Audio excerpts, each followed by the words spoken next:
All right, well, here we are with Mike again at NEARfest Apocalypse. Hi, Mike. 2012. Hello, 2012. Joe. Hi, how are you? I'm doing quite well. Yeah, well, here we are on Sunday morning, and we've seen a number of bands by now, so yes, there we go, you got it. And why don't you tell me a little bit about what you thought of them? What I think? Yeah, Friday night we saw. Actually, before we get into that, let me Yes. ask you a question. Of course. Somebody who watches these videos kindly offered us a tripod, which you turned down, and I did. wanted to ask. So, this is sort of lo-fi, and is that properly embracing the prog aesthetic of I feel embracing like new technologies? We're RIO. We're or VIO, video in opposition. So Okay. That's why I turned down the tripod. We have to Okay. we have to make do with what we have. Okay, So, wow. and how would I put an iPhone on a tripod anyway? So Okay. That's fine. All right. So anyway, so Friday we had we started off with Uranus Yes. from Belgium, I believe. really good So, Belgian Yeah, Belgian they were band. good. Yeah. They were. I like the kind of what do they call it? Chamber prog. Yeah. And the instrumental stuff they did, worked for me. It was, melodic enough. It had some edge to it, and that was really good. I enjoyed that. Yeah. So, Vandergraaf Generator on Friday night after Yep. that. You either love them or you don't love them. I think there's not a lot of middle ground with them, and both you and I enjoy them. And Yes, so we yeah, thought very the performance much. was great. Friends of mine who don't kind of get into, Hamill has his unique voice and the way that he delivers songs, and if that doesn't work for you, you're not going to like them. So that, Yeah. and I think that's fair. Yeah. You know what you're getting into. They're like Magma in that respect. Yeah. So It struck me how they can still get pretty heavy for for a I bunch of mean old guys. yeah. Sometimes They look opened like up they're with about to Scorched fall Earth, over. and it Yeah. was pretty blistering. Yeah. Pretty good. And the last song of the main set, even the newer material in the middle still has that edge and that bite to it, which is great. Mhm. So then we get to Saturday. We come to Helmet of Gnats. Helmet who's of the Gnats, first yep. band on that day, who I thought were fine musicians. I thought the keyboardist especially was good. But for me, all the songs sounded like intros to something else, and that something else never happened. So, they weren't. They initially they were not high on my list, and then 12th Night happened. 12th and Night. so Helmet of yes. Gnats started looking a lot better after that. Right. Yeah, 12th Night was unique. Yeah, that was different. Yeah. That was. I could be kind or I could be unkind, and I'll probably straddle it and be wishy-washy. But I don't know if I'm being kind when I say that they looked like kind of outtakes from an Adam Ant video, just the way that they dressed. It's one thing to kind of embrace the origins of your sound in the 80s neo-prog area. It's one thing to dress like the last 30 years never happened. And that was a little rough for me. We stayed for half the set. Yeah. We left after Creep Show. And it was just, it wasn't our thing. And when not our cup of tea, I guess. No, yeah. no. And- But other people liked them. But, yeah. when they announced Creep Show, there was applause. So Yeah. obviously they have their followers. Yeah, which Joe, is good. I keep encouraging you to pick up one of their definitive edition CDs. So Yeah. I think that may be on your list to buy before the show, before the weekend ends. We will see. Yeah, so we'll see. We'll keep that'll be on your short list, and we'll see where that goes. Right. Then should we talk about 12th Night anymore? No, we'll Why- move why- on. why- Yeah, I'm sure. I never thought I'd see Spinal Tap again.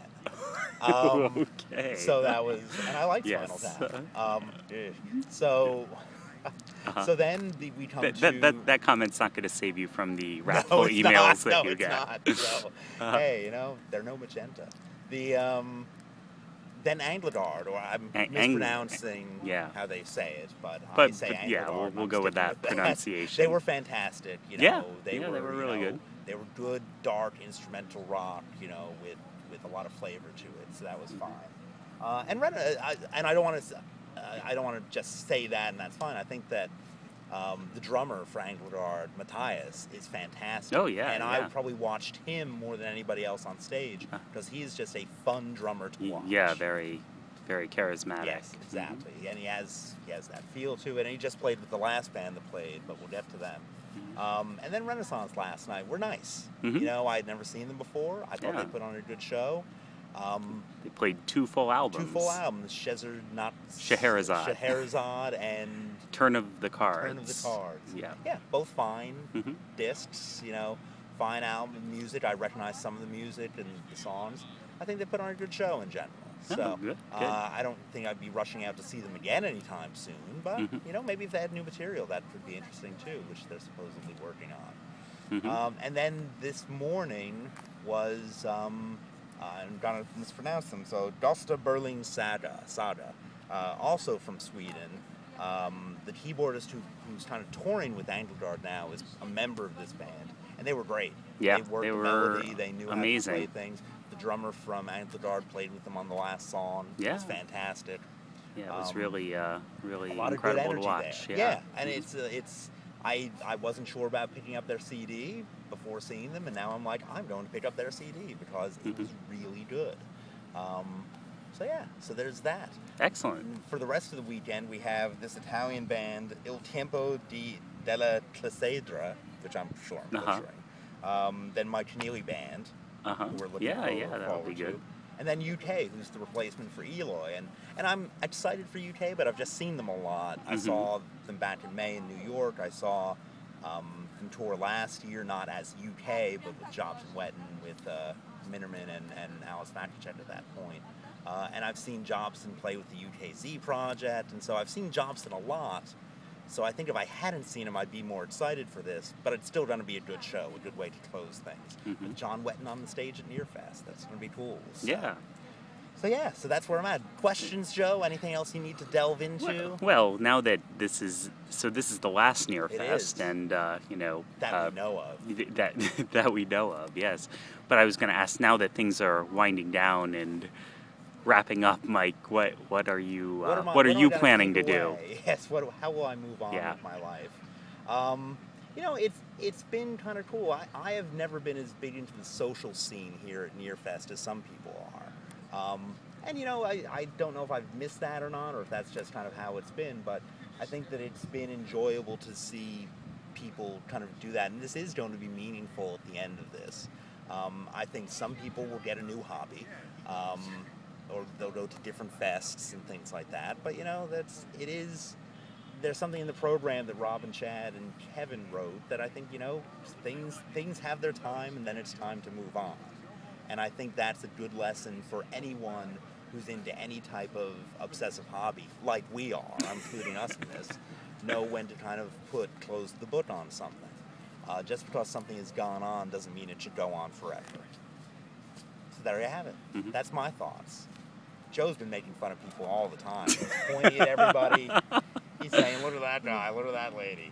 So more women at this year than I've seen recently. I think that maybe because of Renaissance, maybe Prague is, you know, branching out. I mean, there used to be, I think, more women into it in the 70s, and then it turned into the generally kind of older white guy type of thing.